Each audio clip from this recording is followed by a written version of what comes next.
सुझाव, इनपुट्स और कमेंट्स मिले हैं और हमेशा की तरह इस बार भी ये चुनौती है कि एपिसोड में किन-किन विषयों को शामिल किया जाए। मुझे पॉजिटिविटी से भरे एक से बढ़कर एक इनपुट्स मिले हैं। इनमें बहुत सारे ऐसे देशवासियों का जिक्र है जो दूसरों के लिए उम्मीद की किरण बनकर उनके जीवन में बेहतरी लाने में जुटे हुए हैं। साथियों, कुछ ही दिन बाद 8 मार्च को हम महिला दिवस मनाएंगे। ये विशेष दिन देश की विकास यात्रा में नारी शक्ति के योगदान को नमन करने का अवसर होता है। महाकवि भरतियार जी ने कहा है कि विश्व तभी समृद्ध होगा जब महिलाओं को समान अवसर मिलेंगे। आज भारत की नारी शक्ति हर क्षेत्र में प्रगति की नई ऊंचाइयों को छू रही है। कुछ वर्ष पहले तक किसने सोचा था कि हमारे देश में गांव में रहने वाली महिलाएं भी ड्रोन उड़ाएंगी, लेकिन आज ये संभव हो रहा है। आज तो गांव-गांव में ड्रोन दीदी की इतनी चर्चा हो रही है, हर किसी की जुबान पर नमो ड्रोन दीदी, नमो ड्रोन दीदी ये चल पड़ा है। हर कोई इसके विषय में चर्चा कर रहा है। एक बहुत बड़ी जिज्ञासा पैदा हुई है और इसलिए मैंने भी सोचा कि क्यों ना इस बार मन की बात में एक नमो ड्रोन दीदी से बात की जाए। हमारे साथ इस वक्त नमो ड्रोन दीदी सुनीता जी जुड़ी हुई हैं, जो उत्तर प्रदेश के सीतापुर से हैं। आइए उनसे बात करते हैं। सुनीता देवी जी, आपको नमस्कार। नमस्ते सर। अच्छा सुनीता जी, पहले मैं आपके विषय में जानना चाहता हूँ, आपके परिवार के विषय में जानना चाहता हूँ। थोड़ा कुछ बता दीजिए। सर, हमारे परिवार में 2 बच्चे हैं, हमें हस्बैंड हैं, माता जी हैं मेरी। आपकी पढ़ाई क्या हुई Sunita ji? Sir, BA final है। और वैसे घर में कारोबार वगैरह क्या है? कारोबार वगैरह खेती-बाड़ी संबंधित करते हैं, खेती वगैरह। अच्छा सुनीता जी, ये ड्रोन दीदी बनने का आपका सफर कैसे शुरू हुआ? आपको ट्रेनिंग कहाँ मिली? कैसे कैसे बदलाव क्या आया? मुझे पहले से जानना है। जी, सर ट्रेनिंग हमारी फूलपुर इफ्को में हुआ था इलाहाबाद में, और वहीं से हमको ट्रेनिंग मिली है। तो तब तक आपने ड्रोन के विषय में सुना था कभी? सर, सुना नहीं था। एक बार ऐसे देखे थे, कृषि विज्ञान केंद्र जो सीतापुर का है, वहाँ पे हमने देखा था। पहली बार वहाँ देखा था हमने ड्रोन। सुनीता जी, मुझे ये समझना है कि मानो आप पहले दिन गए, जी। पहले दिन आपका ड्रोन दिखाया होगा, फिर कुछ बोर्ड पे पढ़ाया गया होगा, कागज पे पढ़ाया गया होगा, फिर मैदान में ले जाके प्रैक्टिस, क्या क्या हुआ होगा? आप मुझे बस समझा सकती हैं पूरा वर्णन? जी, जी सर। पहले दिन सर हम लोग जब गए हैं तो उसके दूसरे दिन से हम लोगों की ट्रेनिंग शुरू हुई थी। पहले तो थ्योरी पढ़ाई गई थी, सब क्लास चले थे 2 दिन। क्लास में ड्रोन में क्या-क्या पार्ट हैं, कैसे-कैसे आपको क्या-क्या करना है, ये सारी चीज़ें थ्योरी में पढ़ाई गई थी। तीसरे दिन सर हम लोगों का पेपर हुआ था।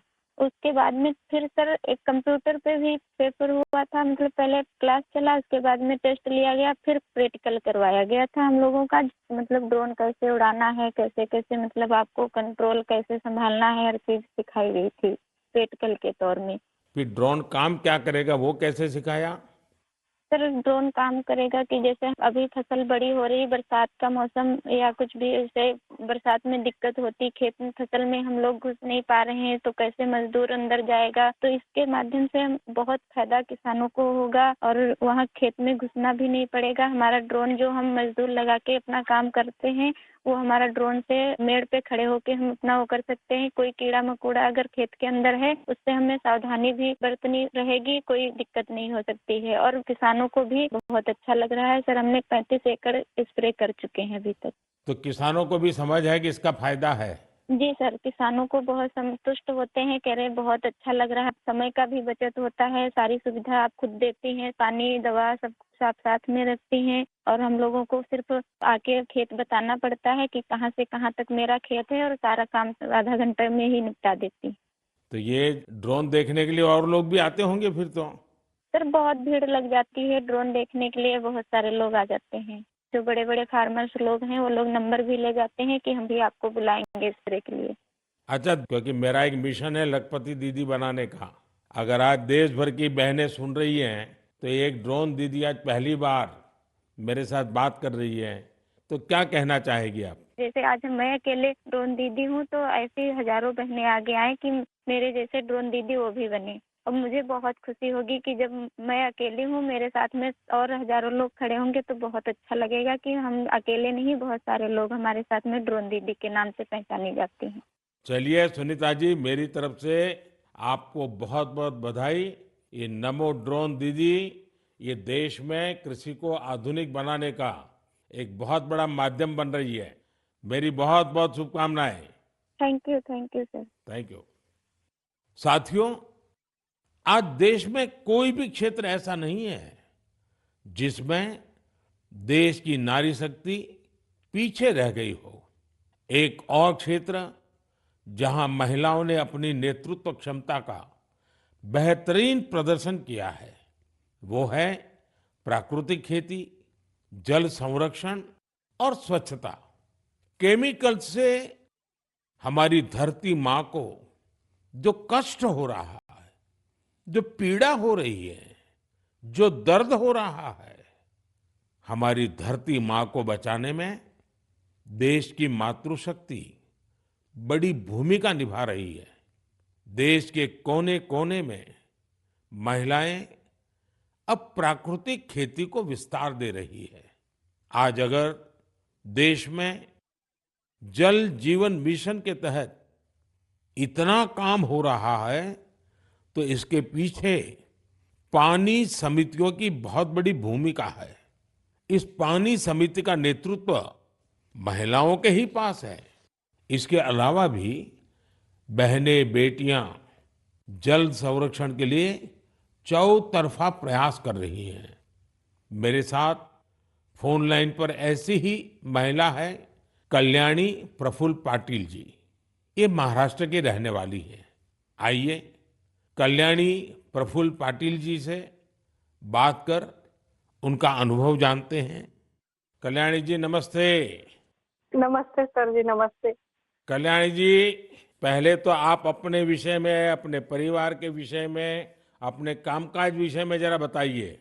सर मैं एमएससी माइक्रोबायोलॉजी हूँ और मेरे घर में मेरे पतिदेव, मेरी सास है और मेरे 2 बच्चे और 3 साल से मैं अपने ग्राम पंचायत में कार्यरत हूँ।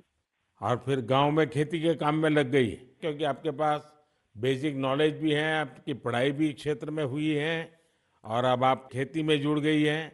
तो क्या क्या नए प्रयोग किए हैं आपने? सर हमने जो 10 प्रकार के हमारी वनस्पति है उसको एकत्रित करके उससे हमने ऑर्गेनिक फवारनी बनाया। जैसे कि जो हम पेस्टिसाइड वगैरह स्प्रे करते तो उससे पेस्ट वगैरह जो हमारी मित्र कीट रहती है वो नष्ट हो रहे हैं और हमारी सॉइल का पोल्यूशन होता है। जो सब केमिकल चीजें वो पानी में घुल मिल रही है उसकी वजह से हमारे बॉडी पर भी हानिकारक परिणाम दिख रहे हैं। उस हिसाब से हमने कम से कम पेस्टिसाइड का यूज करके। तो एक प्रकार से आप पूरी तरह प्राकृतिक खेती की तरफ जा रही हैं। हाँ, जो अपनी पारंपरिक खेती है सर वैसे हमने की पिछले साल। क्या अनुभव आया प्राकृतिक खेती में? सर जो हमारी महिला है उनको जो खर्च है वो कम लगा और जो प्रोडक्ट है सर तो वो समाधान था कि हमने विदाउट पेस्ट वो किया है। क्योंकि अब कैंसर के प्रमाण जो बढ़ रहे हैं जैसे शहरी भागों में तो है लेकिन गांव में भी हमारे उसका प्रमाण बढ़ रहा है। तो उस हिसाब से अगर आप अपने आगे के परिवार को अपने सुरक्षित करना है तो ये मार्ग अवलंबना जरूरी है। इस हिसाब से वो महिलाएं भी सक्रिय सहभाग इसके अंदर दिखा रही है। अच्छा कल्याणी जी, आपने कुछ जल संरक्षण में भी काम किया है, उसमें क्या किया है आपने? सर रेन वाटर हार्वेस्टिंग जो हमारे शासकीय जितने भी इमारतें हैं जैसे कि प्राथमिक शाला हुई, आंगनवाड़ियाँ हुए, हमारी ग्राम पंचायत की जो बिल्डिंग है वहाँ के जो पानी है बारिश का वो सब इकट्ठा करके हमने एक जगह पे कलेक्ट किया हुआ है। और जो रिचार्ज शाफ्ट है सर, कि बारिश का पानी जो गिरता है वो जमीन के अंदर परकोलेट होना चाहिए, तो उस हिसाब से हमने 20 रिचार्ज शाफ्ट हमारे गांव के अंदर किए हुए हैं और 50 रिचार्ज शाफ्ट का सैंक्शन हो गया है। अब जल्दी ही उसका भी काम चालू होने वाला है। चलिए कल्याणी जी, आपल्याशी बोलून खूप आनंद झाला. तुम्हाला खूप खूप शुभेच्छा. सर धन्यवाद, सर धन्यवाद. मलाही तुमच्याशी बोलून खूप खूप आनंद झाला. म्हणजे माझ्या आयुष्याचं संपूर्ण सार्थकी लागलं माझं जीवन, असं मी समजते. बस सेवा करा. चलिए, आपका नाम ही कल्याणी है तो आपको तो कल्याण करना ही करना है. धन्यवाद जी. नमस्कार. धन्यवाद सर, धन्यवाद. साथियों, चाहे सुनीता जी हो या कल्याणी जी, अलग अलग क्षेत्रों में नारी शक्ति की सफलता बहुत प्रेरक है. मैं एक बार फिर हमारी नारी शक्ति की इस स्पिरिट की हृदय से सराहना करता हूं. मेरे प्यारे देशवासियों, आज हम सबके जीवन में टेक्नोलॉजी का महत्व बहुत बढ़ गया है. मोबाइल फोन, डिजिटल गैजेट्स हम सबकी जिंदगी का अहम हिस्सा बन गए हैं. लेकिन क्या आप कल्पना कर सकते हैं कि डिजिटल गैजेट्स की मदद से अब वन्य जीवों के साथ तालमेल बिठाने में भी मदद मिल रही है. कुछ दिन बाद 3 मार्च को विश्व वन्य जीव दिवस है. इस दिन को वन्य जीवों के संरक्षण के प्रति जागरूकता फैलाने के उद्देश्य से मनाया जाता है. इस वर्ष वर्ल्ड वाइल्ड लाइफ डे की थीम में डिजिटल इनोवेशन को सर्वोपरि रखा गया है. आपको ये जानकर खुशी होगी कि हमारे देश के अलग अलग हिस्सों में वन्य जीवों के संरक्षण के लिए टेक्नोलॉजी का खूब उपयोग हो रहा है. पिछले कुछ वर्षों में सरकार के प्रयासों से देश में बाघों की संख्या बढ़ी है. महाराष्ट्र के चंद्रपुर के टाइगर रिजर्व में बाघों की संख्या 250 से ज्यादा हो गई है. चंद्रपुर जिले में इंसान और बाघों के संघर्ष को कम करने के लिए आर्टिफिशियल इंटेलिजेंस की मदद ली जा रही है. यहाँ गांव और जंगल की सीमा पर कैमरे लगाए गए हैं. जब भी कोई बाघ गांव के करीब आता है, तब एआई की मदद से स्थानीय लोगों को मोबाइल पर अलर्ट मिल जाता है. आज इस टाइगर रिजर्व के आसपास के 13 गांवों में इस व्यवस्था से लोगों को बहुत सुविधा हो गई है और बाघों को भी सुरक्षा मिली है. साथियों, आज युवा एंटरप्रेन्योर्स भी वन्य जीव संरक्षण और इको टूरिज्म के लिए नए नए इनोवेशन सामने ला रहे हैं. उत्तराखंड के रुड़की में रोटर प्रिसिशन ग्रुप्स ने wild life institute of India के सहयोग से ऐसा ड्रोन तैयार किया है जिससे केन नदी में घड़ियालों पर नजर रखने में मदद मिल रही है. इसी तरह बेंगलुरु की एक कंपनी ने बघीरा और गरुड़ नाम का ऐप तैयार किया है. बघीरा ऐप से जंगल सफारी के दौरान वाहन की स्पीड और दूसरी गतिविधियों पर नजर रखी जा सकती है. देश के कई टाइगर रिजर्व में इसका उपयोग हो रहा है. आर्टिफिशियल इंटेलिजेंस और इंटरनेट ऑफ थिंग्स पर आधारित गरुड़ ऐप को किसी सीसीटीवी से कनेक्ट करने पर रियल टाइम अलर्ट मिलने लगता है. वन्य जीवों के संरक्षण की दिशा में इस तरह के हर प्रयास से हमारे देश की जैव विविधता और समृद्ध हो रही है. साथियों, भारत में तो प्रकृति के साथ तालमेल हमारी संस्कृति का अभिन्न हिस्सा रहा है. हम हजारों वर्षों से प्रकृति और वन्य जीवों के साथ सह अस्तित्व की भावना से रहते आए हैं. अगर आप कभी महाराष्ट्र के मेलघाट टाइगर रिजर्व जाएंगे तो वहां स्वयं इसे अनुभव कर सकेंगे. इस टाइगर रिजर्व के पास खटकली गांव में रहने वाले आदिवासी परिवारों ने सरकार की मदद से अपने घर को होम स्टे में बदल दिया है। ये उनकी कमाई का बहुत बड़ा साधन बन रहा है। इसी गांव में रहने वाले कोरकू जनजाति के प्रकाश जामकर जी ने अपनी 2 हेक्टेयर जमीन पर 7 कमरों वाला होम स्टे तैयार किया है। उनके यहाँ रुकने वाले पर्यटकों के खाने पीने का इंतजाम उनका परिवार ही करता है। अपने घर के आसपास उन्होंने औषधीय पौधों के साथ आम और कॉफी के पेड़ भी लगाए हैं। इससे पर्यटकों का आकर्षण तो बढ़ा ही है, दूसरे लोगों के लिए भी रोजगार के नए अवसर बने हैं।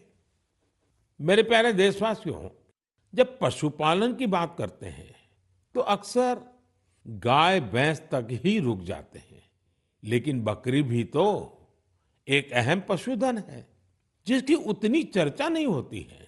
देश के अलग अलग क्षेत्रों में अनेकों लोग बकरी पालन से भी जुड़े हुए हैं। ओडिशा के कालाहंडी में बकरी पालन गांव के लोगों की आजीविका के साथ साथ उनके जीवन स्तर को ऊपर लाने का भी एक बड़ा माध्यम बन रहा है। इस प्रयास के पीछे जयंती महापात्रा जी और उनके पति बीरेन साहू जी का एक बड़ा फैसला है। ये दोनों बेंगलुरु में मैनेजमेंट प्रोफेशनल्स थे, लेकिन इन्होंने ब्रेक लेकर कालाहंडी के सालेभाटा गांव जाने का फैसला लिया। ये लोग कुछ ऐसा करना चाहते थे जिससे यहाँ के ग्रामीणों की समस्याओं का समाधान भी हो, साथ ही वो सशक्त भी बने। सेवा और समर्पण से भरी अपनी इसी सोच के साथ इन्होंने माणिकस्तु एग्रो की स्थापना की और किसानों के साथ काम शुरू किया। जयंती जी और बीरेन जी ने यहाँ एक दिलचस्प माणिकस्तु गॉट बैंक भी खोला है। वे सामुदायिक स्तर पर बकरी पालन को बढ़ावा दे रहे हैं। उनके गोट फार्म में करीब दर्जनों बकरियां हैं। माणिकस्तु गोट बैंक इसने किसानों के लिए एक पूरा सिस्टम तैयार किया है। इसके जरिए किसानों को 24 महीने के लिए 2 बकरियां दी जाती हैं। 2 वर्षों में बकरियां 9 से 10 बच्चों को जन्म देती हैं। इनमें से 6 बच्चों को बैंक रखता है, बाकी उसी परिवार को दे दी जाती हैं जो बकरी पालन करता है। इतना ही नहीं, बकरियों की देखभाल के लिए जरूरी सेवाएं भी प्रदान की जाती हैं। आज 50 गांवों के 1000 से अधिक किसान इस दंपत्ति के साथ जुड़े हैं। उनकी मदद से गांव के लोग पशुपालन के क्षेत्र में आत्मनिर्भरता की ओर बढ़ रहे हैं। मुझे ये देखकर बहुत अच्छा लगता है कि विभिन्न क्षेत्रों में सफल प्रोफेशनल्स छोटे किसानों को सशक्त और आत्मनिर्भर बनाने के लिए नए नए तरीके अपना रहे हैं। उनका यह प्रयास हर किसी को प्रेरित करने वाला है। मेरे प्यारे देशवासियों, हमारी संस्कृति की सीख है परमार्थ परमो धर्मः, यानी दूसरों की मदद करना ही सबसे बड़ा कर्तव्य है। इसी भावना पर चलते हुए हमारे देश में अनगिनत लोग निस्वार्थ भाव से दूसरों की सेवा करने में अपना जीवन समर्पित कर देते हैं। ऐसे ही एक व्यक्ति है बिहार में भोजपुर के भीम सिंह भवेश जी। अपने क्षेत्र के मुसहर जाति के लोगों के बीच इनके कार्यों की खूब चर्चा है। इसलिए मुझे लगा कि क्यों न आज इनके बारे में भी आपसे बात की जाए। बिहार में मुसहर एक अत्यंत वंचित समुदाय रहा है, बहुत गरीब समुदाय रहा है। भीम सिंह भवेश जी ने इस समुदाय के बच्चों की शिक्षा पर अपना फोकस किया है ताकि उनका भविष्य उज्जवल हो सके। उन्होंने मुसहर जाति के करीब 8000 बच्चों का स्कूल में दाखिला कराया है। उन्होंने एक बड़ी लाइब्रेरी भी बनवाई है जिससे बच्चों को पढ़ाई लिखाई की बेहतर सुविधा मिल रही है। भीम सिंह जी अपने समुदाय के सदस्यों के जरूरी डॉक्यूमेंट बनवाने में, उनके फॉर्म भरने में भी मदद करते हैं। इससे जरूरी संसाधनों तक गांव के लोगों की पहुंच और बेहतर हुई है। लोगों का स्वास्थ्य बेहतर हो, इसके लिए उन्होंने 100 से अधिक मेडिकल कैंप्स लगवाए हैं। जब कोरोना का महासंकट सिर पर था, तब भीम सिंह जी ने अपने क्षेत्र के लोगों को वैक्सीन लगवाने के लिए भी बहुत प्रोत्साहित किया। देश के अलग अलग हिस्सों में भीम सिंह भवेश जी जैसे कई लोग हैं जो समाज में ऐसे अनेक नेक कार्यों में जुटे हैं। एक जिम्मेदार नागरिक के तौर पर हम इसी प्रकार अपने कर्तव्यों का पालन करेंगे तो यह एक सशक्त राष्ट्र के निर्माण में बहुत ही मददगार साबित होगा। मेरे प्यारे देशवासियों, भारत की सुंदरता यहाँ की विविधता और हमारी संस्कृति के अलग अलग रंगों में भी समाहित है। मुझे ये देखकर अच्छा लगता है कि कितने ही लोग निस्वार्थ भाव से भारतीय संस्कृति के संरक्षण और इसे सजाने संवारने के प्रयासों में जुटे हैं। आपको ऐसे लोग भारत के हर हिस्से में मिल जाएंगे। इनमें से बड़ी संख्या उनकी भी है जो भाषा के क्षेत्र में काम कर रहे हैं। जम्मू कश्मीर में गांदरबल के मोहम्मद मानशाह जी पिछले 3 दशकों से गोजरी भाषा को संरक्षित करने के प्रयासों में जुटे रहे हैं। वे गुजर बकरवाल समुदाय से आते हैं, जो कि एक जनजातीय समुदाय है। उन्हें बचपन में पढ़ाई के लिए कठिन परिश्रम करना पड़ा था। वो रोजाना 20 किलोमीटर की दूरी पैदल तय करते थे। इस तरह की चुनौतियों के बीच उन्होंने मास्टर्स की डिग्री हासिल की और ऐसे में ही उनका अपनी भाषा को संरक्षित करने का संकल्प दृढ़ हुआ। साहित्य क्षेत्र में मानशाह जी के कार्यों का दायरा इतना बड़ा है कि इसे करीब 50 संस्करणों में सहेजा गया है। इनमें कविताएं और लोकगीत भी शामिल हैं। उन्होंने कई किताबों का अनुवाद गोजरी भाषा में किया है। साथियों, अरुणाचल प्रदेश में तीरप के बनवंग लोसू जी एक टीचर है। उन्होंने वांचो भाषा के प्रसार में अपना अहम योगदान दिया है। यह भाषा अरुणाचल प्रदेश, नागालैंड और असम के कुछ हिस्सों में बोली जाती है। उन्होंने एक लैंग्वेज स्कूल बनवाने का काम किया है। इसके वांचो भाषा की एक लिपि भी तैयार की है। वो आने वाली पीढ़ियों को भी वांचो भाषा सिखा रहे हैं ताकि इसे लुप्त होने से बचाया जा सके। साथियों, हमारे देश में बहुत सारे ऐसे लोग भी हैं जो गीतों और नृत्यों के माध्यम से अपनी संस्कृति और भाषा को संरक्षित करने में जुटे हैं। कर्नाटका के वेंकप्पा अंबाजी सुगेटकार, उनका जीवन भी इस मामले में बहुत प्रेरणादायी है। यहाँ के बागलकोट के रहने वाले सुगाटकर जी एक लोक गायक हैं। इन्होंने 1000 से अधिक गोंधड़ी गाने गाए हैं। साथ ही इस भाषा में कहानियों का भी खूब प्रचार प्रसार किया है। उन्होंने बिना फीस लिए सैकड़ों विद्यार्थियों को ट्रेनिंग भी दी है।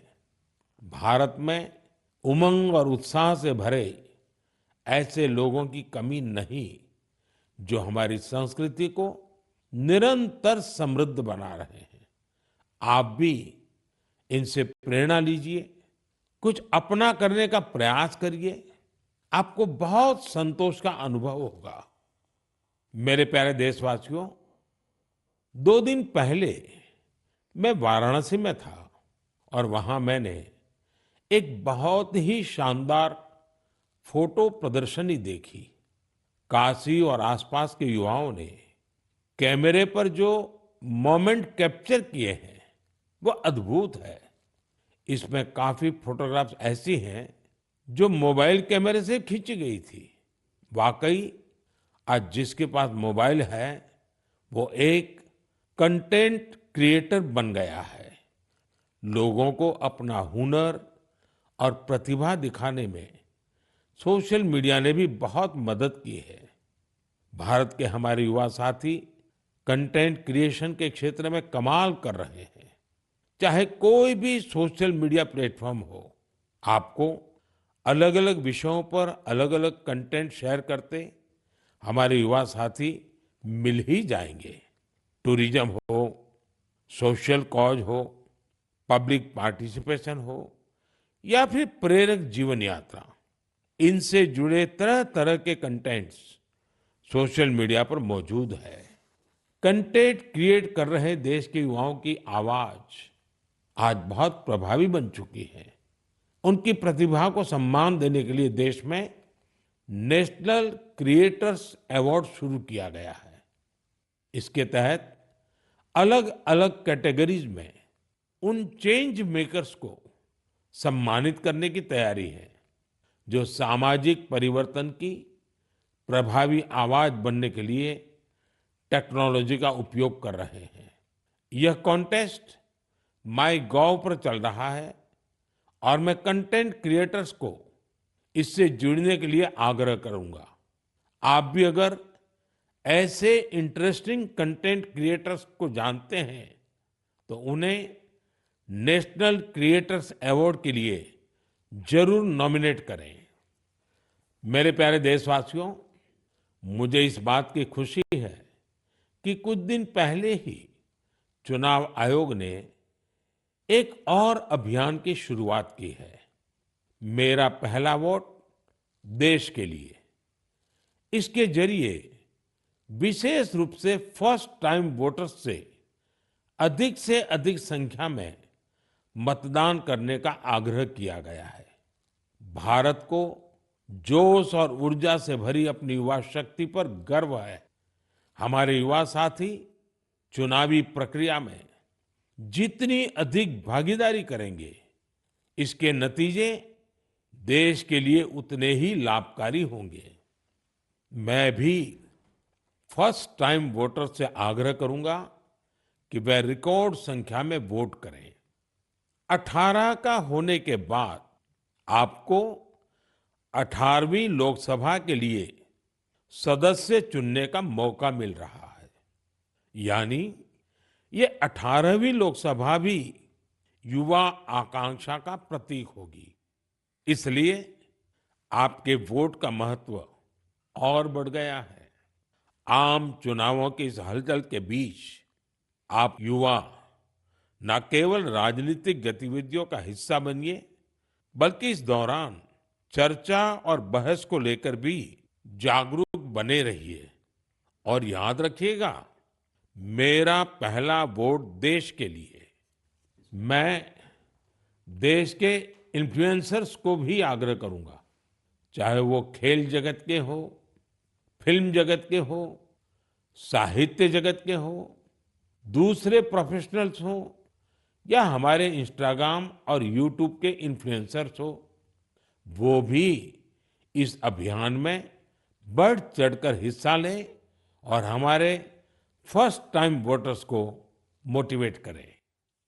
साथियों, मन की बात के इस एपिसोड में मेरे साथ इतना ही।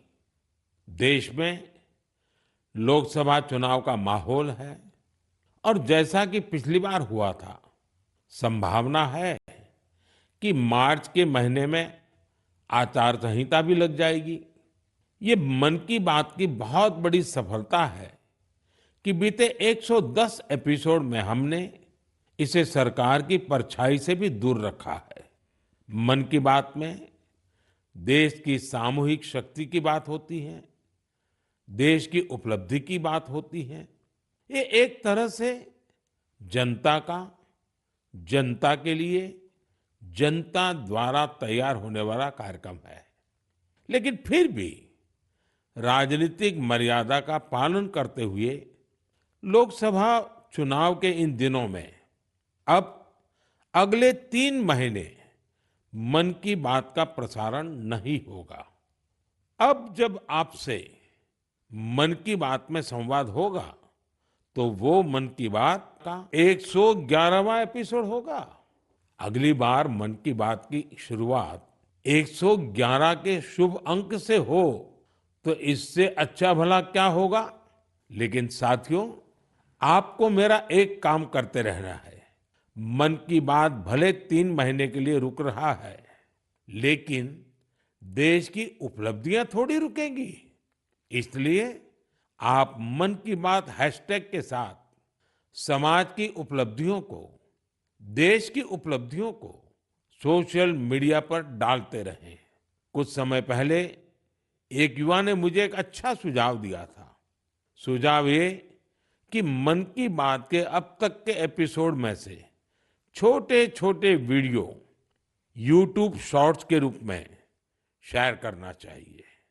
इसलिए मैं मन की बात के श्रोताओं से आग्रह करूंगा कि ऐसे शॉर्ट्स को खूब शेयर करें। साथियों, जब अगली बार आपसे संवाद होगा तो फिर नई ऊर्जा, नई जानकारियों के साथ आपसे मिलूंगा। आप अपना ध्यान रखिए। बहुत बहुत धन्यवाद। नमस्कार। तो मन की बात प्रोग्राम रेडियो